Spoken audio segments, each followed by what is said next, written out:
ભાજપ અને વિપક્ષના ધારાસભ્યો બાખડિયા હોબાળા વચ્ચે આ રાજ્યની વિધાનસભામાં મચાવી તોડફોડ।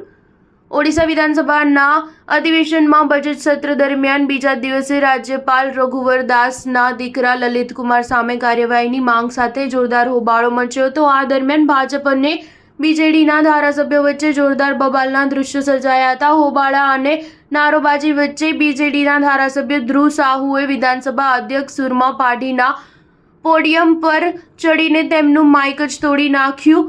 પ્રશ્નકાળ શરૂ થતાં જ બીજેડીના ધારાસભ્ય ગૃહના મધ્યમાં આવી ગયા હતા અને રાજ્યપાલના દીકરા સામે કાર્યવાહીની માંગ કરવા લાગ્યા હતા। તેમણે ક્યાં ગઈ ઓડિયાની અસ્મિતા એવી નારેબાજી પણ કરી હતી, જેના પગલે બીજેડી અને ભાજપના ધારાસભ્યો વચ્ચે જોરદાર ખટપટ જોવા મળી હતી। ભાજપ અને બીજેડીના ધારાસભ્યોની વધતી બબાલને જોતા ગૃહને અટકાવવાની અને આવતીકાલ સુધી સ્થગિત કરવાની ફરજ પડી હતી। વિધાનસભા અધ્યક્ષે આ મામલે ત્વરિત જ જાહેરાત કરી દીધી હતી। બીજેડીના ધારાસભ્યોએ તપાસ સામે સવાલ ઉઠાવતા કહ્યું હતું કે કાયદા મંત્રી કહે છે તેઓ રાજ્યપાલના દીકરા મામલે તપાસ કરી રહ્યા છે। જો જિલ્લા જજ તપાસ કરી રહ્યા છે તો પોલીસ અધિકારીઓ ક્યાં જતા રહ્યા છે?